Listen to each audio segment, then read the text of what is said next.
Hello everyone, this is Shivam here and this is the second lecture of General Organic Chemistry and आज की इस video में हम बात करने वाले हैं how to apply inductive effect. तो देखिए कल की वीडियो में हमने बात की थी कि इंडक्टिव इफेक्ट क्या होता है, उसके बारे में क्या क्या वो बातें हैं जो जानना आपके लिए इंपॉर्टेंट है and types of inductive effect. And जहां तक है मेरा मानना कि ये बात हर किसी को पता होता है, लेकिन जब बात आती है ना इन चीजों को अप्लाई करने की तो वहां पर दिक्कत देती हैं ये चीजें। तो आज की वीडियो में हम यही देखने वाले हैं कि जो हमने इंडक्टिव इफेक्ट सीखा है उसको हम अपने क्वेश्चंस के अंदर अप्लाई कैसे करते हैं, कैसे जानते हैं। एक क्वेश्चन को देखने के बाद हमें किस किस बात का ध्यान रखना पड़ता है। तो चलिए स्टार्ट करते हैं। तो देखिए मेरे पास कोई भी एक मॉलिक्यूल है, मान लीजिए मेरे पास कोई भी एक रिएक्टेंट गिवन है, ठीक है। मैं बहुत जनरलाइज वे से लेके चल रहा हूं ताकि एक ही एग्जांपल के साथ एक ही बारी में मैं आपको जितने भी डिफरेंट केसेस हो सकते हैं सारे निपटा दूं, ताकि आपको अलग अलग माथा ना मारना पड़े इन चीजों के ऊपर, ठीक है।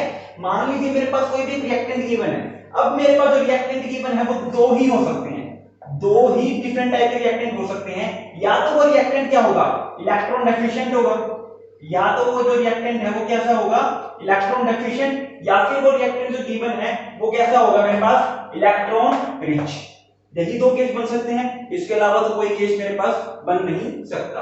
अब देखिए जो मेरे पास इलेक्ट्रॉन डेफिशिएंट स्पीशीज है या फिर इलेक्ट्रॉन डेफिशिएंट रिएक्टेंट है वो किसके थ्रू अटैक किया जाएगा, वो अटैक किया जाएगा न्यूक्लियोफाइल की थ्रू। जो मेरे पास इलेक्ट्रॉन डेफिशिएंट रिएक्टेंट है वो किसके थ्रू अटैक होगा, न्यूक्लियोफाइल के थ्रू। वही मेरे पास इलेक्ट्रॉन रिच जो स्पीशीज है या फिर इलेक्ट्रॉन रिच जो रिएक्टेंट है वो किसके थ्रू अटैक करेगा, वो उसके ऊपर कौन अटैक करेगा मेरे पास, इलेक्ट्रोफाइल। उसके ऊपर कौन अटैक करेगा, इलेक्ट्रोफाइल, ठीक है। ये दो केसेस हो गए। अब देखिए मेरे पास जो इलेक्ट्रॉन डेफिशिएंट स्पीशीज है उसके ऊपर दो टाइप के ग्रुप लगे हो सकते हैं। मेरे पास जो इलेक्ट्रॉन डेफिशिएंट स्पीशीज है उसके ऊपर दो टाइप के ग्रुप लगे हो सकते हैं। या तो ग्रुप ऐसा होगा जो प्लस आई इफेक्ट शो कर रहा होगा, या फिर ग्रुप ऐसा होगा जो कि माइनस आई इफेक्ट शो कर रहा होगा। कोई डाउट नहीं होना चाहिए, एकदम जनरलाइज तरीके से चल रहे हैं। उसी तरीके से मेरे पास जो इलेक्ट्रॉन रिच स्पीशीज है उसके ऊपर भी दो ही डिफरेंट टाइप के ग्रुप लग सकते हैं। या तो उसके ऊपर कोई ऐसा ग्रुप लगा होगा जो कि प्लस आई इफेक्ट शो कर रहा होगा, या फिर उसके ऊपर कोई ऐसा ग्रुप लगा होगा जो कि माइनस आई इफेक्ट शो कर रहा होगा। कोई दिक्कत नहीं है। तो सबसे पहले किसी भी मॉलिक्यूल को देख के, किसी भी रिएक्टेंट को देख के आपको यही चीज पहचाननी है कि मेरे पास रिएक्टेंट इलेक्ट्रॉन डेफिशिएंट है या इलेक्ट्रॉन रिच है। ये पहचानने के बाद हमें ये जानना है कि मेरे पास अगर इलेक्ट्रॉन डेफिशिएंट रिएक्टेंट है तो उसके ऊपर न्यूक्लियोफाइल अटैक करेगा, जबकि अगर इलेक्ट्रॉन रिच अगर रिएक्टेंट है तो बहुत ऑब्वियस सी बात है उसके ऊपर अटैक करने के लिए एग्जामिनर ने मुझे एक इलेक्ट्रोफाइल गिवन होगा, दिया होगा, ठीक है। उसके बाद नेक्स्ट चीज क्या है मेरे पास जानने के लिए कि जो मेरे पास इलेक्ट्रॉन डेफिशिएंट स्पीशीज है उसके साइड जो मॉलिक्यूल है वो किस टाइप के मॉलिक्यूल के साथ, किस टाइप की स्पीशीज के साथ अटैच है। क्या वो ऐसे ग्रुप के साथ अटैच है जो प्लस आई इफेक्ट शो कर रहा है, या फिर वो एक ऐसे ग्रुप के साथ अटैच है जो कि माइनस आई इफेक्ट शो कर रहा है। अब एक बात बताओ, मेरे पास अगर कोई इलेक्ट्रॉन डेफिशिएंट स्पीशीज है उसके ऊपर मैंने प्लस आई इफेक्ट शोइंग कोई भी स्पीशीज मैंने या तो कोई भी ग्रुप अटैच कर दिया, तो मैंने क्या कहा था, प्लस आई इफेक्ट शो करने का क्या मतलब है, ये वो स्पीशीज होते हैं जो कि इलेक्ट्रॉन दूसरों को देते हैं, इसलिए इनके सामने क्या है, प्लस है। तो कोई इलेक्ट्रॉन डेफिशिएंट है, किसी को एक इलेक्ट्रॉन की रिक्वायरमेंट है, प्लस आई ग्रुप मैंने इसके साथ अटैच कर दिया, तो ये ग्रुप क्या करेगा, इसकी जो रिएक्टेंट की इलेक्ट्रॉन डेफिशिएंसी है उसको क्या कर देगा, कम कर देगा। वहीं अगर मैंने एक इलेक्ट्रॉन डेफिशिएंट स्पीशीज के साथ minus I effect showing group लगाया हुआ है, तो minus I effect showing group क्या करते हैं, इलेक्ट्रॉन खुद लेते हैं। तो ये ऑलरेडी इलेक्ट्रॉन डेफिशिएंट था, मैंने इसके साथ minus I effect show group लगा दिया, तो ये जो ग्रुप है वो क्या करेगा, इससे इलेक्ट्रॉन स्नैप करेगा, इसी इलेक्ट्रॉन की तरफ खींचेगा, तो ये जो इलेक्ट्रॉन डेफिशिएंट स्पीशीज थी वो और ज्यादा इलेक्ट्रॉन डेफिशिएंट होगी। समझ में आ रहा है मैंने क्या कहा। चलो थोड़ा सा और इसको देखते हैं। यहाँ पर सेम बात है लेकिन थोड़ी सी रिवर्स पोलैरिटी के साथ। कोई इलेक्ट्रॉन रिच स्पीशीज है उसके साथ मैंने plus I effect showing group लगा दिया, तो ये क्या करेगा, ये जो ग्रुप है ये इस रिएक्टेंट को और ज्यादा इलेक्ट्रॉन देगा, जिससे कि जो इलेक्ट्रॉन रिच स्पीशीज थी वो और ज्यादा इलेक्ट्रॉन रिच हो जाएगी। वहीं अगर मैंने इलेक्ट्रॉन रिच स्पीशीज के साथ minus I effect showing group लगा दिया, तो ये क्या करेगा, ये वाली स्पीशीज जो है, ये वाली ग्रुप जो है वो इस रिएक्टेंट से इलेक्ट्रॉन को स्नैप आउट करेगा, और जिसके कारण जो इलेक्ट्रॉन रिच नेचर था वो कम इलेक्ट्रॉन रिच स्पीशीज में कन्वर्ट हो जाएगा ड्यू टू दिस ग्रुप। समझ में आ गया, नहीं आया होगा। एग्जांपल के बिना ऑर्गेनिक के अंदर कुछ भी चीज समझ में आती ही नहीं है। चलो एग्जांपल देता हूं। मान लो मेरे पास, इसका एग्जांपल दे रहा हूं, ठीक है, इसका एग्जांपल दे रहा हूं। मेरे पास एक कीटोन है, मेरे पास एक कीटोन है, कीटोन है ये ग्रुप, इसके साथ मैंने क्या लगा दिया CH3, इसके साथ मैंने क्या लगा दिया CH3। अब एक बात बताओ मुझे, अब एक बात बताओ, ऑक्सीजन और कार्बन इन दोनों में कौन ज्यादा इलेक्ट्रोनेगेटिव है? ऑब्वियस सी बात है, ऑक्सीजन ज्यादा इलेक्ट्रोनेगेटिव है एज कंपेयर टू कार्बन। यहां पर क्या है मेरे पास पाई बॉन्ड है, तो यहां पर मेरे पास क्या होगा, यहां पर मेरे पास क्या होगा, ऑक्सीजन ज्यादा इलेक्ट्रोनेगेटिव होने की वजह से यहां पर ऑक्सीजन क्या करेगा, इस पाई बॉन्ड के इलेक्ट्रॉन को थोड़ा सा अपनी तरफ अट्रैक्ट ज्यादा रखेगा। तो यहां पर मुझे एक कुछ ऐसा सिनेरियो देखने को मिल रहा होगा, यहां पर मेरे पास कुछ ऐसा सिनेरियो देखने को मिल रहा होगा जहां पर मेरे पास ऑक्सीजन के ऊपर मैं कह सकता हूं डेल्टा नेगेटिव चार्ज होगा और इस कार्बन के ऊपर कैसा चार्ज होगा, डेल्टा पॉजिटिव चार्ज होगा। ठीक है, सबको ये सिनेरियो समझ में आ रहा है? सबको ये बात समझ में आ रही है? अब एक बात बताओ मुझे, यहां पर मेरे पास जो मिथाइल ग्रुप है CH3 ग्रुप, हमेशा याद रखना मिथाइल ग्रुप, इथाइल ग्रुप या फिर टर्शियरी ब्यूटाइल ग्रुप, ये क्या करते हैं, ये इलेक्ट्रॉन देने में विश्वास रखते हैं। जितने भी कार्बन वाले ग्रुप है ना वो सारे के सारे प्लस आई इफेक्ट शो करते हैं। जैसे कि मेरे पास मिथाइल ग्रुप हो गया, CH2 CH3 ग्रुप हो गया, ठीक है, या फिर मेरे पास कार्बन CH3 CH3 CH3 ये ग्रुप हो गया। ये सारे के सारे क्या करते हैं, इलेक्ट्रॉन डोनेट करने में विश्वास रखते हैं। तो यहाँ पर मेरे पास क्या है, CH3 ग्रुप जुड़ा हुआ है, दोनों साइड में मेरे पास मिथाइल ग्रुप जुड़ा हुआ है, और ये क्या शो करते हैं, ये दोनों के दोनों प्लस आई इफेक्ट शो करते हैं। ये दोनों के दोनों क्या शो करेंगे, प्लस आई इफेक्ट शो करेंगे, और प्लस आई इफेक्ट शो करेंगे तो क्या होगा, यहाँ पर इलेक्ट्रॉन डेंसिटी जो है ये थोड़ी थोड़ी दोनों के दोनों जो है थ्रू सिग्मा बॉन्ड क्या करेंगे, इस कार्बन को डोनेट करेंगे, जिससे कि जो पॉजिटिव चार्ज डेंसिटी है जिसके ऊपर ये कंप्लीट पॉजिटिव चार्ज नहीं है, याद रखो पार्शियल पॉजिटिव चार्ज है, जिसके ऊपर ये पार्शियल पॉजिटिव चार्ज डेंसिटी हो क्या हो जाएगी, कम हो जाएगी। एक बात बताऊं ना, मुझे 5 रुपए की रिक्वायरमेंट है, कोई मुझे 3 रुपए दे देगा तो मेरी पैसों की रिक्वायरमेंट कम हो गई ना, बेशक पूरी फुलफिल नहीं हुई हो लेकिन 3 रुपए तो कम हो गई ना। तो वही यहीं पे है, बेशक यहाँ पे डेल्टा पॉजिटिव चार्ज की डेंसिटी है वो कंप्लीटली खत्म ना हुई हो, लेकिन इन दोनों मिथाइल ग्रुप की वजह से ये पहले के कंपेयर में कम हो गई है, ये पॉजिटिव चार्ज की डेंसिटी है वो कम हो गई है due two plus I effect of 2 methyl group. समझ में आ गई ये बात?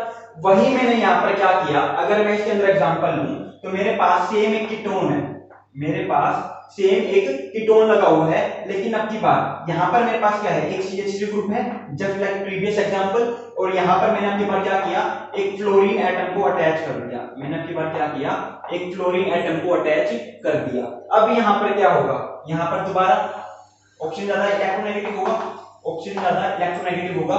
जैसा कि मैंने यहाँ पे बताया ना, जितने भी मेरे पास कार्बन ग्रुप होते हैं, मिथेन हो गया, सॉरी मिथाइल हो गया, इथाइल हो गया, टर्शियरी ब्यूटाइल हो गया, सारे के सारे प्लस आई इफेक्ट शो करते हैं। उसी तरीके से इस चीज को भी स्टार मार्क कर लो, जितने भी हैलोजन होते हैं, जितने भी हैलोजन होते हैं वो सारे के सारे क्या शो करते हैं, माइनस आई इफेक्ट शो करते हैं। जितने भी हैलोजन होते हैं वो सारे के सारे माइनस आई इफेक्ट शो करते हैं। अब देखो क्या होगा, यहाँ पर अगर मैं इसको खत्म कर दूं, यहाँ पे मैं एक बार इसको delta negative delta positive charge में कन्वर्ट कर दूं जस्ट लाइक प्रीवियस एग्जांपल, ठीक है, तो मिथाइल ग्रुप तो क्या करेगा, मिथाइल ग्रुप तो इसको इलेक्ट्रॉन डेंसिटी देने में बिलीव करता है। मैंने आपको बताया मिथाइल ग्रुप क्या करता है, इलेक्ट्रॉन डेंसिटी देता है। लेकिन वही क्या होगा, फ्लोरीन क्या करेगा, फ्लोरीन मुझे पता है माइनस आई इफेक्ट शो करता है, और fluorine minus I effect show करेगा तो क्या करेगा, यहाँ पर जो थोड़े बहुत इलेक्ट्रॉन हैं, फ्लोरीन कभी भी दया नहीं खाता, हैलोजन्स जो है कभी भी दया नहीं खाते, वो नहीं देखते क्या है वहां पर, उसके पास कुछ है या नहीं है, वो गरीब को और गरीब बनाने में विश्वास रखता है। तो फ्लोरीन क्या करेगा, बेशक इसके ऊपर already delta positive charge present है, ये इसकी पहले ही हालत खराब है, फ्लोरीन कहेगा मुझे कोई फर्क नहीं पड़ता, मुझे तू इलेक्ट्रॉन दे, और फ्लोरीन क्या करेगा, यहां से अपनी तरफ इलेक्ट्रॉन खींचेगा। यानी कि मिथाइल ग्रुप तो क्या शो कर रहा है यहाँ पे, प्लस आई इफेक्ट, लेकिन वहीं पे फ्लोरीन क्या कर रहा है, माइनस आई इफेक्ट, और फ्लोरीन क्या कर देगा, इस कार्बन को और ज्यादा इलेक्ट्रॉन डेफिशिएंट बना देगा। फ्लोरीन क्या करेगा, इस स्पीशीज को और ज्यादा इलेक्ट्रॉन डेफिशिएंट बना देगा। समझ में आ रही है ये बात, समझ में आ रही है, इतना समझ में आया। अब सेम एग्जांपल को मैं एक अलग तरीके से समझाता हूं क्वेश्चन के फॉर्म में। ये मैंने आपको सिर्फ इसलिए बताया ताकि आपको समझ में आए कि क्या स्पीशीज क्या करती है। हमने सबसे पहले क्या देखा, मेरे पास रिएक्टेंट कैसा है, इलेक्ट्रॉन रिच है या इलेक्ट्रॉन डेफिशिएंट है। रिएक्टेंट के फॉर्म में मैंने क्या लिया, कार्बोनिल, और कार्बोनिल के अंदर जो कार्बन होता है वो कैसा होता है, electron deficient due to more electronegative oxygen present on it. ठीक है, दूसरी चीज हमने क्या देखी, दूसरी चीज हमने देखी कोई भी इलेक्ट्रॉन डेफिशिएंट स्पीशीज हमेशा न्यूक्लियोफाइल के थ्रू अटैक की जाएगी। न्यूक्लियोफाइल क्या होते हैं, जो पॉजिटिव सेंटर के ऊपर अटैक करना चाहते हैं, एंड कार्बोनिल में जो कार्बन होता है वो क्या है, मेरे पास एक पॉजिटिव सेंटर है, तो उसके ऊपर क्या अटैक होगा, न्यूक्लियोफाइल का अटैक होगा। तीसरी चीज मुझे क्या देखनी है, अब मेरे पास जो कार्बोनिल है उसके ऊपर जो न्यूक्लियोफाइल है, उस कार्बोनिल कार्बन के साथ मेरे पास plus I effect showing group लगे हुए हैं या फिर minus I effect showing group लगे हुए हैं। एग्जांपल के तौर पे मेरे पास क्वेश्चन है, क्वेश्चन मेरे पास क्या है, find order of reactivity, find order of reactivity. Same example दूंगा मैं भी दोनों के दोनों, ताकि आपको समझ में आ जाए। अब मैंने एग्जांपल दो अलग तरीके के समझाए हैं, और इस क्वेश्चन में मैं कुछ आपको तीसरा एग्जांपल दे दूं तो फायदा क्या होगा, एटलीस्ट आपको कंपैरिजन करने के लिए एक ही जगह पर एक ही चीज के ऊपर स्टिक रहना चाहिए। मेरे पास क्या था, एक तो क्या था, कीटोन जिसके ऊपर दो CH3 ग्रुप जुड़े हुए थे, ठीक है, और दूसरा मेरे पास क्या था, एक ऐसा कीटोन जिसके साथ एक तो CH3 ग्रुप जुड़ा हुआ था और एक मेरे पास हाइड्रोजन जुड़ा हुआ था। इन दोनों के सामने मेरे पास एक न्यूक्लियोफाइल ले आया, इन दोनों के सामने मैं क्या लेके आया, न्यूक्लियोफाइल ले आया, और मुझसे पूछा हुआ है कि ऑर्डर ऑफ रिएक्टिविटी बताओ, किसकी रिएक्टिविटी ज्यादा होगी। यानी कि कहने का मतलब क्या है, न्यूक्लियोफाइल इसके ऊपर अटैक करना ज्यादा फेवर करेगा या फिर इसके ऊपर अटैक करना ज्यादा फेवर करेगा। अब एक बात बताओ, न्यूक्लियोफाइल क्या है, इलेक्ट्रॉन रिच स्पीशीज है, न्यूक्लियोफाइल क्या है, इलेक्ट्रॉन रिच स्पीशीज है, वो वहां पर अटैक करना ज्यादा फेवर करते हैं जहां पर इलेक्ट्रॉन डेफिशिएंसी ज्यादा है। क्यों, इलेक्ट्रॉन तो इनके पास हैं, इनको क्या चाहिए, पॉजिटिव सेंटर चाहिए अपने आप को न्यूट्रलाइज करने के लिए। तो यहां पर देखो, यहां पर क्या है, 2 plus I effect showing group है, ऊपर वाले एग्जांपल में मेरे पास क्या है, 2 plus I effect showing group है, जिसकी वजह से यहां पर क्या हो रहा है, इस कार्बन के ऊपर जो पॉजिटिव डेंसिटी है वो 2 plus I effect showing group कम कर रहे हैं। लेकिन यहां पर क्या हो रहा है, यहां पर एक तो plus I effect showing group है जो कि इस कार्बन के ऊपर पॉजिटिव डेंसिटी को कम कर रहा है, लेकिन दूसरी तरफ यहां पर क्या है, minus I effect showing group है, दूसरी तरफ यहां पे क्या है, minus I effect showing group है, और minus I effect showing group क्या करेगा, इस कार्बन से इलेक्ट्रॉन लेगा, यानी कि इस कार्बन के ऊपर जो पॉजिटिव डेंसिटी है, डेल्टा पॉजिटिव डेंसिटी है, वो क्या करेगा, इंक्रीज करेगा। तो अब एक बात बताओ, खुद थोड़ा सा जनरलाइज वे में, यहां पर दो स्पीशीज ऐसी हैं जो कि इलेक्ट्रॉन दे रही है यहाँ पे, और यहाँ पे एक स्पीशीज ऐसी है जो इलेक्ट्रॉन दे रही है, और एक स्पीशीज ऐसी है जो इलेक्ट्रॉन ले रही है। तो कौन सा कार्बोनिल कार्बन ज्यादा इलेक्ट्रॉन डेफिशिएंट है, बहुत अच्छे से, बहुत आसानी से बता सकते हो, ये वाला जो कार्बोनिल कार्बन है, ये वाला जो कार्बोनिल कार्बन है वो ज्यादा इलेक्ट्रॉन डेफिशिएंट है due to presence of minus I effect showing group, जिसकी वजह से मेरे पास न्यूक्लियोफाइल है, इसके ऊपर अटैक करना ज्यादा फेवर करेगा। इसको मैं नंबर 1 दूं, इसको मैं अगर नंबर 2 दूं, तो मेरे पास न्यूक्लियोफाइल के लिए रिएक्टिविटी ऑर्डर क्या हो जाएगा, second is more reactive than first. ठीक है, सबको समझ में आ रही है ये बात, कोई दिक्कत यहाँ पे नहीं होनी चाहिए। तो इस तरीके से हम चीजों को कंपेयर करते हैं इंडक्टिव इफेक्ट के अंदर। बहुत सारी चीजें देखनी है, अभी बहुत एग्जांपल करेंगे, टेंशन ना लो, ठीक है। अब एक बार एग्जांपल देखते हैं हमारे पास सेकंड वाला, कि मेरे पास दूसरी कौन सी स्पीशीज हो सकती है, मेरे पास दूसरी स्पीशीज हो सकती है इलेक्ट्रॉन रिच स्पीशीज, दूसरी मेरे पास इलेक्ट्रॉन रिच स्पीशीज हो सकती हैं, और उसके साथ दो टाइप के ग्रुप जुड़ सकते हैं, एक तो plus I effect showing group और एक minus I effect showing group. Example के तौर पर मेरे पास ग्रिग्नार्ड रिएजेंट सबसे अच्छा एग्जांपल रहता है इसके लिए, मेरे पास ग्रिग्नार्ड रिएजेंट, ठीक है, ये थोड़ा समझाने के लिए है एग्जांपल सिर्फ। अब देखिए मेरे पास क्या है, मान लीजिए एक तो मेरे पास है CH3 MgH, CH मान लीजिए यहाँ पे है CH3 CH2 MgH, ठीक है। दूसरा मेरे पास एग्जांपल है CH2 MgH, और यहाँ पे मैंने कोई भी एक ग्रुप लगा दिया R, और ये R ग्रुप क्या है, ये R ग्रुप जो है वो है electron withdrawing group, any electron withdrawing group, कोई भी इलेक्ट्रॉन विड्रॉइंग ग्रुप हो सकता है। तो यहाँ पर विशेष की जगह देता हूं मैं R, और यहाँ पर ये R1 है, ये R2। R1 क्या है मेरे पास, एनी इलेक्ट्रॉन डोनेटिंग ग्रुप, ठीक है, कोई डाउट अभी तक समझ में ना आने में? ऐसा नहीं होना चाहिए कि अभी तक आपको चीजें समझ में नहीं आई हो। अब देखिए ग्रिग्नार्ड रीजन की थोड़ी सी बता देता हूँ, मैं भी आपको ना पता हो क्योंकि ये कुछ आपके लिए नया कंसेप्ट हो सकता है जिन्होंने पहले इस चीज के बारे में नहीं पढ़ा। तो देखिए मेरे पास ग्रिग्नार्ड रीजन में क्या होता है, मैंने आपको कल ही बताया था, मैग्नीशियम क्या होता है, एक इलेक्ट्रॉन डोनेटिंग स्पीशीज होती है। मैग्नीशियम क्या होती है, इलेक्ट्रॉन डोनेटिंग स्पीशीज होती है। मेटल हमेशा इलेक्ट्रॉन डोनेट करने में बिलीव करते हैं। तो जैसे ही मैग्नीशियम यहां से चला जाएगा, दोनों जगह से मैग्नीशियम हम निकाल देते हैं, तो मेरे पास क्या आएगा, इसके ऊपर नेगेटिव चार्ज, इसके ऊपर पॉजिटिव चार्ज। ये बात में कोई डाउट नहीं होना चाहिए। मैग्नीशियम मेटल होते हैं, मेटल इलेक्ट्रॉन डोनेट करके अपने ऊपर पॉजिटिव चार्ज लाते हैं। सोडियम है, सोडियम एक इलेक्ट्रॉन देके क्या बना लेता है, सोडियम पॉजिटिव बना लेता है। मैग्नीशियम है, दो इलेक्ट्रॉन देके क्या बना लेता है, मैग्नीशियम 2 नेगेटिव बना लेता है। तो यहाँ पर मेरे पास क्या होगा, मेरे पास मैग्नीशियम जब लीव करेगा तो यहाँ पे मेरे पास क्या बनेगा, R1CH2 नेगेटिव, और यहाँ पर मेरे पास क्या बनेगा, R2CH2 नेगेटिव। ठीक है। अब देखो R1 क्या था मेरे पास, R1 था मेरे पास कोई भी इलेक्ट्रॉन डोनेटिंग ग्रुप, और R2 क्या है मेरे पास, कोई भी इलेक्ट्रॉन विथड्रॉइंग ग्रुप। अब एक बात बताओ, इनको क्या करना है, इन दोनों को ही एक पॉजिटिव डेंसिटी के ऊपर एक इलेक्ट्रॉन डेफिशिएंट स्पीशीज के ऊपर अटैक करना है, मान लो कार्बोनिल के ऊपर। ठीक है, मैंने जो अभी थोड़ी देर पहले एग्जांपल लिया था वो यहां पर ले आता हूं ताकि इंटररिलेट हो जाए चीजें। ठीक है, थोड़ी देर पहले हमने इसकी रिएक्टिविटी देखी थी, अब देखते हैं हम इसके ऊपर अटैक करने वाली स्पीशीज की रिएक्टिविटी। तो यहां पर कोई डाउट नहीं है, यहां पर क्या हो जाएगा मेरे पास, इसके ऊपर डेल्टा नेगेटिव, इसके ऊपर डेल्टा पॉजिटिव। अब ये नेगेटिव स्पीशीज है, ये भी नेगेटिव स्पीशीज है, ये भी यहां पर अटैक करना चाहेगी, ये भी यहां पर अटैक करना चाहेगी, सॉरी ये भी यहां पर अटैक करना चाहेगी। अब मुझसे क्वेश्चन अराइज होता है कि बताओ मुझे अगर कंपेयर करना है इन दोनों स्पीशीज में कि कौन सी स्पीशीज इसके ऊपर ज्यादा फास्ट अटैक करेगी, तो मैं कैसे बताऊंगा? तो वो डिपेंड करता है कितनी ज्यादा इलेक्ट्रॉन डेंसिटी प्रेजेंट है इस कार्बन एटम के ऊपर। इस कार्बन के साथ क्या जुड़ा हुआ है, इलेक्ट्रॉन डोनेटिंग ग्रुप, यानी कि कह लीजिए आप plus I effect showing group. ठीक है, और इसके साथ जुड़ा हुआ है मेरे पास minus I effect showing group. तो plus I effect showing group क्या करेगा, इस इलेक्ट्रॉन डेंसिटी को इंक्रीज कर देगा, यानी कि यहां पर मान लो पहले एक थोड़ा सा नेगेटिव चार्ज जो था वो और ज्यादा इंक्रीज हो गया, लेकिन माइनस ग्रुप क्या करता है, minus I effect showing group electron density को अपनी तरफ खींचते हैं, यानी कि ये नेगेटिव चार्ज जो है इस ग्रुप ने क्या किया, फेड कर दिया, अपनी तरफ अट्रैक्ट कर लिया, अपनी तरफ अट्रैक्ट कर लिया, जबकि यहाँ पे क्या हुआ था, इलेक्ट्रॉन डेंसिटी इस R1 ग्रुप ने दे दी। अब एक बात बताओ, यहाँ पर इलेक्ट्रॉन डेंसिटी ज्यादा होगी इस कार्बन के ऊपर या फिर इस कार्बन के ऊपर? ऑब्वियस सी बात है, प्लस आई इफेक्ट जुड़ा हुआ है इस कार्बन एटम के साथ, तो ये इसके ऊपर इलेक्ट्रॉन डेंसिटी इंक्रीज कर देगा, तो इसको नंबर मैंने 1 दिया। ये R2 जुड़ा हुआ है जो है वो minus I effect showing group है, ये माइनस आई इफेक्ट के थ्रू इस कार्बन से इलेक्ट्रॉन डेंसिटी अपनी तरफ अट्रैक्ट कर लेगा और इसको कम इलेक्ट्रॉन रिच स्पीशीज बनाएगा, तो ये इसको नंबर मैंने दिया 2।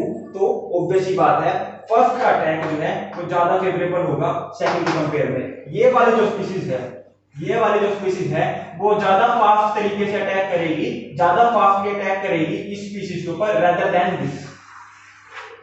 कोई डाउट? इंडक्टिव इफेक्ट को कैसे अप्लाई करते हैं, कैसे देखते हैं, क्या क्या चीजें देखनी होती है, कहां पर ध्यान देना होता है, वो सारा का सारा मैंने आपको एक एग्जांपल के थ्रू, सिर्फ और सिर्फ एक एग्जांपल के थ्रू समझा दिया है। इसके अलावा अभी भी कोई डाउट रहता है आपको, अभी एग्जांपल और करेंगे, डोंट वरी। एक बहुत खतरनाक बात बताने वाला हूं जहां पर हर बच्चा गलती करेगा, इवन मैंने भी गलती करी थी जब तक मुझे वो बात पता नहीं थी। तो ये तो मैंने अभी आपको बताया है कि कैसे अप्लाई करते हैं, कुछ चीजें और हैं जिनको ध्यान देना पड़ता है, जहां पर हमारे पास कोई पावर का रोल ही नहीं रहता। आप ये कंफ्यूज हो जाओगे यार ये कैसे, ये क्यों किया। ठीक है, तो अभी आपको समझ में आ गया होगा कि मुझे इंडक्टिव इफेक्ट अप्लाई करने से पहले क्या क्या देखना पड़ता है, कैसे सोचना पड़ता है, क्या अप्रोच बनानी पड़ती है, किस तरीके से कंसेप्ट अप्लाई होते हैं। ठीक है, अब चलिए अब मैं एक खतरनाक सी बात बता देता हूं आपको इंडक्टिव इफेक्ट के अंदर। अब एक बताते हैं थोड़ी सी अलग सी बात जो कि कोई भी नहीं बताता है, कोई भी लिटरली कोई टीचर नहीं बताता है, मुझे मेरे टीचर से नहीं बताई थी ये बात। ठीक है, अब देखो मेरे पास एक क्वेश्चन है, मेरे पास एक बेंजीन की रिंग है, इसके ऊपर मेरे पास अमोनिया NH2 जुड़ा हुआ है, यहां पर मेरे पास है क्लोरीन अटैच, यहां पर मेरे पास है क्लोरीन अटैच, दूसरा मेरे पास क्या है, सेम मॉलिक्यूल बेंजीन की रिंग है, NH2 ग्रुप जुड़ा हुआ है, यहाँ पर मेरे पास है फ्लोरीन अटैच। ठीक है, अब एक बात देखो, थोड़ा सा आइडिया दे देता हूँ। बेस क्या होते हैं? बेस होते हैं लेविश एसिड बेस कंसेप्ट के अकॉर्डिंग बेस की डेफिनेशन क्या होती है? जो लोन पेयर डोनेट करे, जो लोन पेयर डोनेट करे। ठीक है, तो यहां पर देखो नाइट्रोजन के ऊपर क्या है मेरे पास? लोन पेयर है। नाइट्रोजन के ऊपर मेरे पास क्या है? लोन पेयर है। तो ये लोन पेयर जो है डोनेट हो सकते हैं। तो मेरे पास ये दोनों स्पीशीज क्या है? एज अ बेस एक्ट कर सकती है। कोई डाउट नहीं है, नहीं होना चाहिए। बाकी एसिड बेस कंसेप्ट जो बता रहा हूँ ये बहुत डिटेल में हमें पढ़ना है आगे जाके, अभी इतनी ज़्यादा टेंशन लेने वाली बात नहीं है। जितना बताया उतना समझने के लिए एक बार समझ लो, ठीक है? कोई डाउट नहीं होना चाहिए। तो आपको बहुत बेसिक सी बात बताई है मैंने, ठीक है? अब मुझसे पूछा हुआ है रिएक्टिविटी ऑफ बेस, कह लीजिए कि कौन सा बेस ज्यादा रिएक्टिव है। इसको नंबर मैंने 1 दे दिया, इसको नंबर मैंने 2 दे दिया। या फिर आप कह लीजिए कौन ज्यादा स्ट्रॉन्ग बेस है, कौन ज्यादा स्ट्रॉन्गर बेस है। कुछ भी कह लीजिए, कुछ भी कह लीजिए, कुछ भी कह लीजिए। एक चीज को हम 50 तरीके से पूछ सकते हैं ऑर्गेनिक के अंदर। अब देखो, हमेशा उस चीज के ऊपर फोकस करो क्वेश्चन करते टाइम जो दो मॉलिक्यूल को अपने आप में डिफरेंट बना रही है। क्या मैं NH2 के बेस के ऊपर इस चीज को कंपेयर कर सकता हूं? नहीं कर सकता। क्यों? दोनों के ही मॉलिक्यूल के अंदर है। क्या मैं बेंजीन रिंग जिस स्पीशीज के साथ ये अमोनिया NH2 ग्रुप जुड़ा हुआ है, क्या उनके बेस के ऊपर मैं इस चीज को कंपेयर कर सकता हूं? नहीं कर सकता। दोनों के अंदर ही बेंजीन रिंग है, कैसे करूं? कंपैरिजन उस चीज के थ्रू किया जाता है जो डिफरेंट हो। डिफरेंट क्या है? डिफरेंट है मेरे पास यहाँ पर क्लोरीन, यहाँ पर फ्लोरीन। ठीक है, और मैंने आपको थोड़ी देर पहले बताया था जितने भी हैलोजेंस होते हैं ना, जितने भी हैलोजेंस होते हैं वो सारे के सारे क्या शो करते हैं? ऑल हैलोजेंस, हैलोजेंस क्या शो करते हैं मेरे पास? -I। जितने भी हैलोजेंस होते हैं वो सारे के सारे -I इफेक्ट शो करते हैं। ठीक है, अब देखो दूसरी इंपॉर्टेंट बात रख लो माइंड में, हैलोजेंस शो ही डोमिनेटिंग क्या शो करते हैं? -I। हैलोजेंस को अगर मैं कहूं मीसोमेरिक इफेक्ट, अभी कंफ्यूज होने वाली बात नहीं है, एक पॉइंट नोट डाउन कर लो। जब मीसोमेरिक इफेक्ट करेंगे ना तब दोबारा सामने आएगी। जब मीसोमेरिक इफेक्ट समझ जाओगे ना तब ये बात समझ में आ जाएगी। एक मेरे पास है मीसोमेरिक इफेक्ट और दूसरा मेरे पास है इंडक्टिव इफेक्ट। ठीक है, तो हैलोजेंस जो है उनके लिए जो डोमिनेटिंग इफेक्ट होता है ना वो इंडक्टिव इफेक्ट होता है। फॉर हैलोजेंस जो डोमिनेटिंग इफेक्ट होता है वो होता है इंडक्टिव इफेक्ट। ठीक है, ये दो बात नोट कर लो ताकि आगे मीसोमेरिक में हम इस चीज को दोबारा रिकॉल कर सके। ठीक है, अब देखो ये भी जो करेगा -I इफेक्ट, ये भी जो करेगा -I इफेक्ट। कल मैंने आपको बताया था कि इंडक्टिव इफेक्ट के अंदर एक ही चीज का रोल रहता है, दैट इज इलेक्ट्रोनेगेटिविटी। कोई चीज कितनी ज्यादा -I इफेक्ट शो कर रही है या फिर कोई चीज कितनी ज्यादा +I इफेक्ट शो कर रही है, वो किसके ऊपर डिपेंड करता है? उसकी इलेक्ट्रोनेगेटिविटी के ऊपर डिपेंड करता है। ठीक है, अब बताओ मुझे, एक जगह क्लोरीन है, एक जगह फ्लोरीन है, कौन ज्यादा -I इफेक्ट शो करेगा? ऑब्वियस ही बात है इलेक्ट्रोनेगेटिविटी। ये तो जनरलाइज बात है, हर बच्चे को पता होता है, 9-10 के स्टूडेंट्स ही पढ़ने लग जाते हैं कि फ्लोरीन की इलेक्ट्रोनेगेटिविटी ज्यादा होती है क्लोरीन से। यानी कि मेरे पास जो फ्लोरीन है उसका -I इफेक्ट ज्यादा है एज कंपेयर टू क्लोरीन। ये दो बातें समझ में आ गई। यानी कि ये फ्लोरीन वाला जो मेरे पास स्पीशीज है ये जो है इस NH2 के लोन पेयर को अपनी तरफ ज्यादा अट्रैक्ट करेगा। ये फ्लोरीन वाला जो है ये NH2 के लोन पेयर को attract, lone pair of NH2 more compare to chlorine, compare to chlorine. क्यों? इलेक्ट्रोनेगेटिव एलिमेंट क्या होते हैं? जो इलेक्ट्रॉन को अपनी तरफ अट्रैक्ट करते हैं, और फ्लोरीन की टेंडेंसी जो है ज्यादा है इलेक्ट्रॉन को अपनी तरफ अट्रैक्ट करने की एज कंपेयर टू क्लोरीन। कोई डाउट नहीं है। तो अब एक बात बताओ, ये लोन पेयर जो है नीचे खींचते जा रहे हैं, ये लोन पेयर को जो फ्लोरीन है वो नीचे लेता जा रहा है, तो इस लोन पेयर को डोनेट करने के लिए कितना मौका मिल गया? सिंपल सी बात है, ये लोन पेयर जो है पहले जा रहे थे किसी और के पास, ये फ्लोरीन आया, इस फ्लोरीन ने इस लोन पेयर को अपनी तरफ खींच लिया, तो अब इस नाइट्रोजन की लोन पेयर को डोनेट करने की टेंडेंसी क्या हो गई? कम हो गई। और लोन पेयर डोनेट करने की टेंडेंसी अगर कम हो रही है तो हम क्या कहते हैं? वहां पे बेसिसिटी क्या हो रही है? कम हो रही है। तो according to all this concept मैं क्या कह सकता हूं? सेकंड की बेसिसिटी जो है कम है as compare to first, second की बेसिसिटी कम है as compare to first. First की बेसिसिटी ज्यादा होगी क्योंकि क्लोरीन है, क्लोरीन कम इलेक्ट्रोनेगेटिव होता है, कम अट्रैक्ट करेगा इस लोन पेयर को, और कम अट्रैक्ट करेगा तो as compare to this molecule ये नाइट्रोजन के लोन पेयर आसानी से डोनेट हो सकते हैं। और अगर आसानी से डोनेट हो सकते हैं ये नाइट्रोजन के lone pair as compare to this nitrogen lone pair, तो ये ज्यादा स्ट्रांग बेस होगा एज कंपेयर टू सेकंड। सबको क्लियर होगी ये बात? और जिन्होंने अब ये बात नोट डाउन कर ली ना वो वहां पे काटा मार लो, वो वहां पे काटा मार लो कि फर्स्ट की बेसिसिटी ज्यादा होगी सेकंड से। हर बंदा काटा मार लो, ये चीज गलत है, ये चीज गलत है। अब आप कहोगे क्यों? क्या ये बात गलत थी? नहीं, ये बात सही थी। दूसरी बात, क्या ये बात गलत थी कि फ्लोरीन जो है ज्यादा इलेक्ट्रोनेगेटिव होने की वजह से क्लोरीन के कंपेयर में नाइट्रोजन के लोन पेयर को ज्यादा अट्रैक्ट करेगा? नहीं, ये बात भी सही थी। तो ये रिजल्ट क्यों नहीं निकल के आ रहा? तो ये रिजल्ट निकल के क्यों नहीं आया? ये बात क्यों गलत हो गई जब ये सारी बातें सही हैं? तो आंसर इज, मैंने आपको एक लाइन बताई थी इंडक्टिव फैक्ट में, जिन्होंने नोट्स बनाए हैं साथ ही साथ, मैंने कल एक ही अपील की थी आपसे, एक ही रिक्वेस्ट की थी कि नोट्स बनाते चलो साथ ही साथ। तो जिन्होंने नोट्स बनाए हैं वो अपने नोट्स को एक बार खोल लो। तीसरी या चौथी लाइन में मैंने एक लाइन लिखवाई थी स्टार मार्क लगवा के, जो इंडक्टिव फैक्ट होता है वो डिस्टेंस डिपेंडेंट होता है। Inductive fact is distance dependent effect. अब एक बात देखो ना, यहां पर ये क्लोरीन जो है इस नाइट्रोजन से कितनी दूर है? 1 2 3 4 बॉन्ड दूर है, सही बात है। यहां पर ये फ्लोरीन इस नाइट्रोजन से कितनी दूर है? 1 2 3 4 5 बॉन्ड दूर है। और मैंने आपको कल क्या बताया था, या फिर आप सबने जिन्होंने कल वाली वीडियो नहीं देखी है एटलीस्ट उन्होंने भी ये बात तो पढ़ी होगी ना कि इंडक्टिव इफेक्ट जो है जैसे जैसे हम उस ग्रुप से दूर जाते जाएंगे, जैसे जैसे डिस्टेंस बढ़ता जाएगा फेड होता चलता है। ये बात गलत तो नहीं है, सही बात है, सबने पढ़ी है।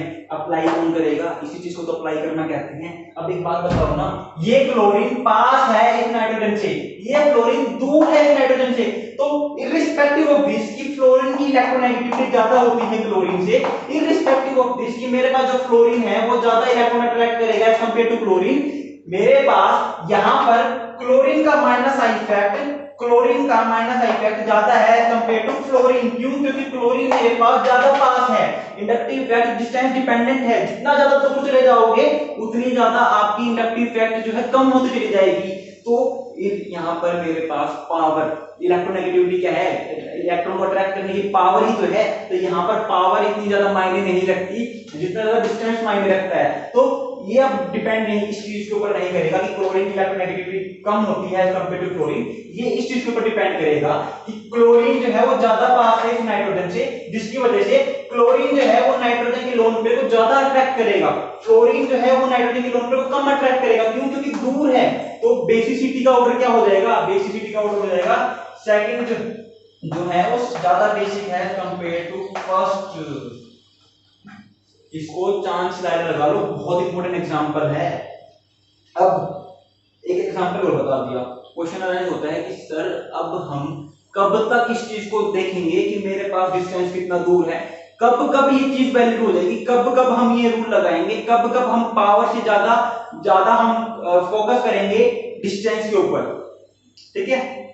अब बात बताता हूं उस रूल की जो मेरे को आपको बताना था, जो मैंने आपको कहा था कि कोई भी नहीं बताता है। ये एग्जांपल मैंने स्पेशली लिया है ताकि आप इस चीज को जान सको, इस चीज की इंपॉर्टेंस समझ सको, इंडक्टिव इफेक्ट में डिस्टेंस का कितना बड़ा रोल होता है। तो देखिए, इंडक्टिव इफेक्ट अप्लाई करते टाइम आपको एक ही चीज के ऊपर ध्यान देना है, that is distance D and P.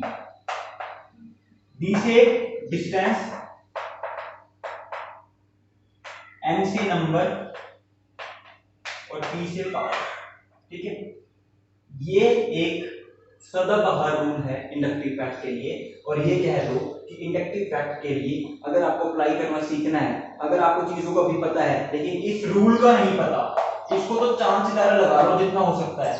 अगर आपको इस डीएनपी का नहीं पता ना तो इंडक्टिव फैक्ट के क्वेश्चन सही होने के चांसेस बहुत कम हो जाते हैं। ये रूल क्या कहता है, इंडक्टिव फैक्ट को अगर आपको अप्लाई करना है ना तो कौन ज्यादा इंडक्टिव फैक्ट शो करेगा, doesn't matter plus I effect की बात कर रहे हो या माइनस आई इफेक्ट की बात कर रहे हो, वो सबसे पहले डिपेंड करता है डिस्टेंस के ऊपर। सबसे पहले देखो कौन सबसे नियर है। जैसे कि मैंने अभी आपको एग्जांपल दिया था, मेरे पास क्या था, यहाँ पे एनिलीन था, एक क्लोरीन यहाँ पर था, और दूसरा मेरे पास क्या था, एनिलीन था, जिसके ऊपर मेरे पास क्लोरीन जुड़ा हुआ था। तो मैंने यहाँ पर पावर को, इलेक्ट्रोनेगेटिविटी को मैंने इतना ज्यादा तवज्जो नहीं दिया जितना मैंने डिस्टेंस को दिया। क्यों? क्योंकि इंडक्टिव फैक्टर रूल ही ये कहता है सबसे पहले आप डिस्टेंस को देखो कि कौन सबसे पास है। जो एलिमेंट या जो ग्रुप सबसे ज्यादा पास होगा वो सबसे ज्यादा इंडक्टिव इफेक्ट शो करेगा, इररिस्पेक्टिव ऑफ हिज इलेक्ट्रोनेगेटिविटी। समझ में आ गया? दूसरा क्या कहता है, नंबर। अगर आपका डिस्टेंस सेम है, अगर आपके पास डिस्टेंस सेम है तो अब आप चेक करो नंबर, कोई ज्यादा नंबर में तो नहीं है। एग्जांपल के तौर पे इस चीज को भी मैं एग्जांपल के तौर पे समझा देता हूं। एक मेरे पास है क्लोरीन है, दूसरा मेरे पास सेम मॉलिक्यूल है, ठीक है, दूसरा मेरे पास सेम मॉलिक्यूल है, इसके अंदर भी क्लोरीन अटैच है, लेकिन यहां पर भी एक और क्लोरीन भी है। तो डिस्टेंस तो सेम था, डिस्टेंस तो सारे के सारे दोनों के बीच में क्या है, 4 बॉन्ड अपार्ट है, 4 बॉन्ड का डिस्टेंस है, लेकिन यहां पर एक ही क्लोरीन है, यहां पर मेरे पास 2 क्लोरीन है। तो अब एक बात बताओ, यहां पर तो सिर्फ एक ही स्पीशीज जो है वो माइनस आई इफेक्ट लगा रही है, लेकिन यहां पर 2 स्पीशीज जो है माइनस आई इफेक्ट लगा रही है, यहां पर 2 स्पीशीज माइनस आई इफेक्ट लगा रही है। तो कौन ज्यादा बेसिक हो जाएगा? अब कौन ज्यादा बेसिक होगा? फर्स्ट जो है ज्यादा बेसिक होगा सेकंड के कंपेयर में। क्यों? क्योंकि इस नाइट्रोजन को, अब यहां पर तो क्या है, एक ही क्लोरीन अपनी तरफ अट्रैक्ट कर रहा है, लेकिन यहां पर इस नाइट्रोजन के लोन पेयर को 2 क्लोरीन अपनी तरफ अट्रैक्ट करके इस लोन पेयर को जो है डोनेट करने से रोक रहे हैं, रेस्ट्रिक्ट कर रहे हैं। तो इसकी बेसिसिटी खराब हो जाएगी। क्यों? क्योंकि यहां पर इस लोन पेयर को डोनेट करने के लिए ज्यादा माइनस आई इफेक्ट लग रहा है, ना डोनेट करवाने के लिए 2 स्पीशीज प्रेजेंट है। तो पहला मेरे को क्या देखना है, डिस्टेंस देखना है, दूसरा मुझे क्या देखना है, नंबर देखना है, और फिर तीसरी बात आती है पावर की। ठीक है, अगर ये दोनों चीजें सेम हो जाती है, ये दोनों चीजें सेम हो जाती है, एग्जांपल के तौर पे, एग्जांपल के बिना लोगों को और मुझे भी, लोगों में मैं भी इंक्लूड हूं, मुझे चीजें समझ में नहीं आती है तो मैं आपको एग्जांपल दूंगा ताकि आपको चीजें समझ में आए, पल्ले पड़े। अगर मेरा डिस्टेंस सेम है, अगर मेरे पास नंबर सेम है, फिर मैं तवज्जो देता हूं पावर को। यहां पर क्लोरीन है, यहां पर फ्लोरीन है, डिस्टेंस दोनों में सेम है, यहां पर भी 4 बॉन्ड, यहां पर भी 4 बॉन्ड, नंबर दोनों में सेम है, यहां पर भी एक ही है, यहां पर भी एक ही है। अब तीसरी बात क्या आती है, पावर की। अब मुझे पता है फ्लोरीन ज्यादा इलेक्ट्रोनेगेटिव होता है क्लोरीन से, फ्लोरीन जो है वो ज्यादा इलेक्ट्रॉन को अपनी तरफ अट्रैक्ट करेगा एज कंपेयर टू क्लोरीन। तो मेरे पास फर्स्ट वाला जो है वो ज्यादा बेसिक होगा की बार सेकंड के कंपेयर में। तो ये था मेरे पास इंडक्टिव इफेक्ट अप्लाई करने के लिए इसकी जीवन कह लो, या फिर इसका जो है मूल मंत्र कह लो, या फिर एक सीक्रेट रूल कह लो, कुछ भी कह लो, दैट इज डीएनपी। याद करना भी बहुत आसान है, डीएनपी, ठीक है। और ये हमारे पास इस तरीके से अप्लाई होता है। तो इंडक्टिव इफेक्ट को देखने से पहले, इससे पहले जो बताया था मैंने आपको, सबसे पहले स्पीशीज देखो, इलेक्ट्रॉन एफिशिएंट है, इलेक्ट्रॉन रिच है, फिर देखो कौन से ग्रुप लगे हुए हैं, minus I effect showing group लगे हुए हैं, plus I effect showing group लगे हुए हैं। उसके बाद आप उनको कंपेयर करो via DNP, that is distance, number and power. सबको समझ में आ गया? कोई दिक्कत नहीं है। इस तरीके से हम इंडक्टिव इफेक्ट को अप्लाई करते हैं, इस तरीके से हम देखते हैं कि किसी भी चीज के अंदर कैसे हम कोई भी चीज अप्लाई करते हैं इंडक्टिव इफेक्ट के अंदर। ठीक है, अब मेरे पास एक क्वेश्चन दे देते हैं, ठीक है। अब आप एक क्वेश्चन देख लो, समझा दिया मैंने, काफी समझा दिया, जितना ज्यादा हो सकता है तो उतना समझा दिया कैसे अप्लाई करते हैं। अब चीजों को अप्लाई करना, देखो मैं समझा रहा हूँ, आपको चीजें समझ में आ रही है, आपको भी लग रहा होगा कि हाँ अब मैं कर सकता हूँ, लेकिन जब तक खुद से नए नए क्वेश्चन नहीं देखोगे ना, जब तक खुद से क्वेश्चन प्रैक्टिस नहीं करोगे, तब तक आपको ये पता नहीं चलेगा कि आप अब कर सकते हो क्या नहीं कर सकते। मैं जो चीज करवा रहा हूँ मुझे आती है, आप उस चीज को ग्रैब कर रहे हो और आपको लग रहा है कि हाँ अब तो मैं चीजें कर सकता हूँ, लेकिन वही बात है, अप्लाई आप कर पा रहे हैं वो नहीं कर पा रहे, वो बहुत अलग बात हो जाती है। मेरे को देख के आपको चीजें समझ में आ रही है, आसान लग रही है, आपको लग रहा है कि हाँ मैं अप्लाई कर सकता हूँ, वो एक अलग बात है। और अब आप खुद एक क्वेश्चन उठा के उस चीज को करने की ट्राई कर रहे हो, वो एक अलग बात है। अब एग्जांपल के तौर पे चलो एक एग्जांपल देख लेते हैं, पता चल जाएगा कि आपको चीजें समझ में आ रही है या नहीं आ रही है। मान लो मेरे पास एक क्वेश्चन है, वीडियो को पॉज कर लेना, वीडियो को पॉज कर लेना और फिर सोचना कि क्या आप कर पा रहे हो क्या नहीं कर पा रहे हो। ऑर्डर ऑफ रिएक्टिविटी पूछी हुई है, क्वेश्चन है ऑर्डर ऑफ रिएक्टिविटी, ठीक है। ऑप्शन है मेरे पास सबसे पहला CH3 CH2 Br, दूसरा मेरे पास है CH Br CH3 और CH2, ठीक है। तीसरा मेरे पास ऑप्शन है कार्बन CH3 Br, बहुत आसान सा, सबसे बेसिक मैंने आपके सामने भी एग्जांपल लिया है। इन तीनों के सामने AgNO3 रखा हुआ है, इन तीनों के सामने AgNO3 रखा हुआ है। तो देखिए ऑब्वियस ही बात है, जीओसी के अंदर आपको पता होना चाहिए आपको करना क्या है और किस तरीके से चीजें अप्लाई होती है। लेकिन दूसरी ये भी सच बात है, जीओसी का फायदा भी तब होगा जब आपको चीजों का पता होगा। अब AgNO3 क्या करता है, अब आपको अगर ये नहीं पता तो आप मुझे बताओ ना, जीओसी लगा के करोगे क्या? तो ऑर्गेनिक केमिस्ट्री ऐसी ही है, किसी भी एक टॉपिक को छोड़ के आप ये नहीं सोच सकते कि मैं ऑर्गेनिक केमिस्ट्री कर सकता हूँ। जीओसी कर ली ना तो उसका फायदा तो तब होगा ना जब आपको रिएजेंट्स का पता होगा, ठीक है। अब रिएजेंट्स का और जीओसी का फायदा तब होगा ना जब आपको रिएक्शन मैकेनिज्म करना आता होगा। डरा नहीं रहा हूँ, एक एक चीजें हर बात जानते चलेंगे। अब AgNO3 के बारे में रिएजेंट्स के अंदर जल्दी जनरली आता ही नहीं, कोई बताता ही नहीं है। क्यों? क्योंकि ये एक हमारे पास जो आपका चैप्टर है ना हेलोअल्केन हेलोअरीन 11th के अंदर, वहां पे इसका रोल होता है और वहां पे आपको ये बात पता चल जाती है कि AgNO3 क्या करता है। AgNO3 इस संसार के अंदर हैलोजेंस को खाने आया हुआ है, हैलोजेंस को ग्रैब करने आया हुआ है। AgNO3 कहता है कि हैलोजेंस मेरे हैं, हैलोजन किसी और के हो जाए ये हो नहीं सकता, और हैलोजन मेरे ना हो ये मैं होने ना दूंगा। वो कौन सी पता नहीं कौन सी मूवी है उसका। तो हैलोजन को इस तरीके से याद रखो, सॉरी AgNO3 को इस तरीके से याद रखो कि ये हैलोजेंस खाने आया है। अब देखो एक बात बताओ, Ag क्या करेगा, हैलोजेंस को ग्रैब कर लेगा। और मुझसे पूछा हुआ है कि अब ऑर्डर ऑफ रिएक्टिविटी बताओ। मैंने आपको सारे के सारे हिंट दे दिए हैं कि क्या क्या हो सकता है। अब आप खुद सोचो ऑर्डर ऑफ रिएक्टिविटी क्या होगा।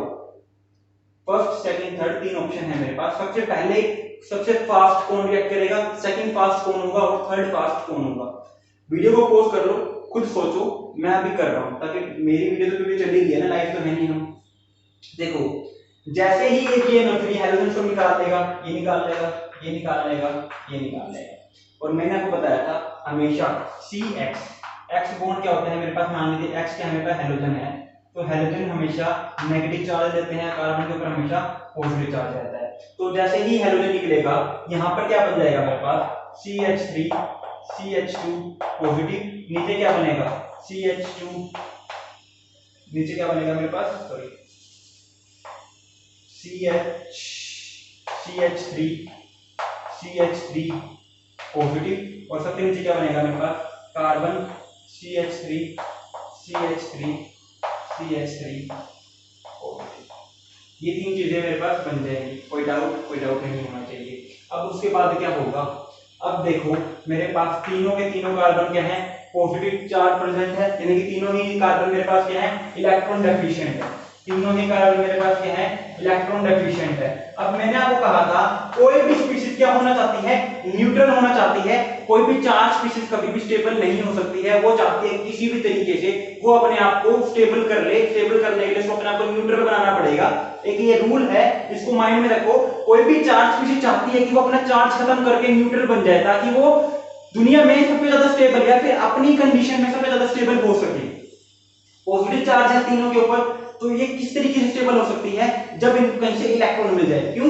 क्योंकि पॉजिटिव और नेगेटिव मिलकर जीरो बनाते हैं ना, एक पॉजिटिव है एक नेगेटिव है, +1 -1 क्या आंसर आएगा 0। दैट इज यहाँ पे मेरे पास पॉजिटिव चार्ज स्पीशीज थी, ये नेगेटिव चार्ज स्पीशीज थी, दोनों जब कंबाइन हो जाएंगे इक्विवेलेंट चार्ज प्रेजेंट होगा तो वो क्या हो जाएगा 0, दैट इज न्यूट्रल बन जाएगी।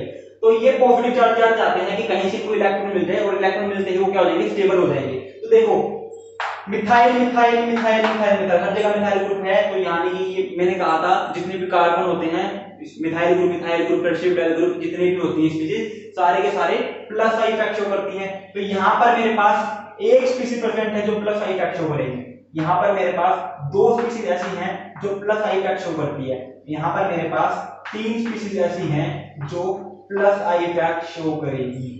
समझ में आ रही है बातें जो बता रहा हूं? तो अब एक बात बताओ, मुझे इनिशियली ही पता था कि जैसे ही AgNO3 इनके आगे आएगा तो ब्रोमीन रिमूव हो जाएगा एंड मुझे यहाँ पर कार्बोकेटाइन इंटरमीडिएट देखने को मिलेगा। ये इंटरमीडिएट है हमारे पास, इंटरमीडिएट के ऊपर मैंने पूरी वीडियो बनाई हुई है, वो नहीं देखी तो देख लो, बहुत हद बातें बताई हुई हैं।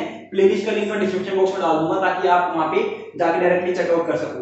तो तीनों ही कार्बोकेटाइन फॉर्म हुए हैं। अब मुझे पता क्या करना है, मुझे ये देखना है कि कौन सा कार्बोकेटाइन सबसे ज्यादा स्टेबल हो रहा है। तो कार्बोकेटाइन किससे स्टेबल होता है? Plus I effect donating group से। तो यहाँ पर 3 है, यहाँ पर 2 है, यहाँ पर 1 है, तो सबसे ज्यादा स्टेबल कार्बोकेटाइन कौन सा है? थर्ड। सबसे ज्यादा स्टेबल कार्बोकेटाइन कौन सा है? थर्ड। फिर कौन सा है? सेकंड। और सबसे कम स्टेबल कौन सा है? फर्स्ट है। तो अब मुझे पता है क्या होता है, रिएक्टेंट जो है ना वो बहुत ज्यादा चालाक होते हैं, उन्हें शुरू से ही पता होता है कि मैं जो है किसी के साथ रिएक्ट करने के बाद क्या बन सकता हूं, क्या बनने वाला हूं। तो इन तीनों चीजों को पहले से ही पता है कि हमारे सामने अगर AgNO3 भाई साहब आ गए ना तो हम कार्बोकेटाइन में कन्वर्ट हो जाएंगे। अब इन तीनों में इनको ऑलरेडी अगर ये बात पता है कि हम कार्बोकेटाइन में फॉर्म कन्वर्ट होने वाले हैं, तो इनको ये भी पता होगा कि हम कौन से कार्बोकेटाइन के अंदर बन रहे हैं, कन्वर्ट होंगे। तो ये टर्शियरी कार्बोकेटाइन, ये सेकेंडरी और ये प्राइमरी। और मुझे पता है रिएक्टिविटी क्या होती है, सॉरी सबसे ज्यादा स्टेबिलिटी किसकी होती है? टर्शियरी कार्बोकेटाइन सबसे ज्यादा स्टेबल होता है, then secondary carbocation and then primary carbocation. अगर मेरे पास स्टेबिलिटी का ऑर्डर ये है तो मुझे पता है ये जो है अगर इसको रिएक्ट तो होना ही पड़ेगा, AgNO3 आ गया तो इनको रिएक्ट होना ही पड़ेगा। सबसे ज्यादा खुशी खुशी कौन रिएक्ट कर जाएगा? ये वाला, क्योंकि इसके पास सबसे ज्यादा स्टेबल कार्बोकेटाइन बन रहा है। एक बात हमेशा याद रखना, जितना ज्यादा स्टेबल इंटरमीडिएट बन रहा होगा ना, जितना ज्यादा स्टेबल इंटरमीडिएट बन रहा होगा उतनी ही फास्ट मेरे पास रिएक्शन जा रही होगी। सबसे ज्यादा स्टेबल इंटरमीडिएट ये, देन ये। तो ऑर्डर ऑफ रिएक्टिविटी कह लो, ऑर्डर ऑफ स्टेबिलिटी कह लो, क्या होगा मेरे पास? यही होगा, सबसे ज्यादा थर्ड, फिर सेकंड और फिर फर्स्ट। तो इस तरीके से हम इंडक्टिव इफेक्ट के अंदर चीजों को अप्लाई करते हैं, इफेक्ट्स को अप्लाई करते हैं, इन चीजों पर ध्यान देते हैं। आई होप आपको वीडियो अच्छी लगी होगी, चीजें समझ में आई होंगी एंड इसको देखने के बाद अब आपको ये फील हुआ होगा कि हाँ इंडक्टिव इफेक्ट मुश्किल नहीं है, हम इन चीजों को कर सकते हैं। ये चीजें ऐसी नहीं है जैसी हमें लगा करती, ये इनकी अप्रोच करने की वो नहीं है जो हम अपनाया करते, इनको करने की अप्रोच बहुत अलग है। बहुत चीजों को साथ में ग्रैब करके, साथ में कंसीडर करके एक साथ लेके चलना पड़ता है और किस तरीके से आपको स्टेप वाइज चीजें समझनी है वो मैंने वीडियो के स्टार्ट होते ही बताया था। आई होप वीडियो हेल्पफुल रही होंगी एंड कल की वीडियो में हम देखेंगे कि इंडक्टिव इफेक्ट की यूटिलिटीज क्या है। ये मैंने आपको अप्लाई करना सिखाया आज की पूरी वीडियो में। कल हम देखेंगे इंडक्टिव इफेक्ट की यूटिलिटीज क्या है, कहां पर इंडक्टिव इफेक्ट हमारा अप्लाई होता है। So thank you very much and कोई भी डाउट हो वीडियो से रिगार्डिंग तो आप मुझे कमेंट सेक्शन में कमेंट कर देना या फिर मुझे इंस्टाग्राम पे मैसेज ड्रॉप आउट कर देना। मेरी जो इंस्टाग्राम आईडी है वो है shivam898, यहाँ पर जाकर आप मुझसे अपनी पीढ़ी को लेकर कोई भी डाउट पूछ सकते हैं। So thank you very much, have a good day.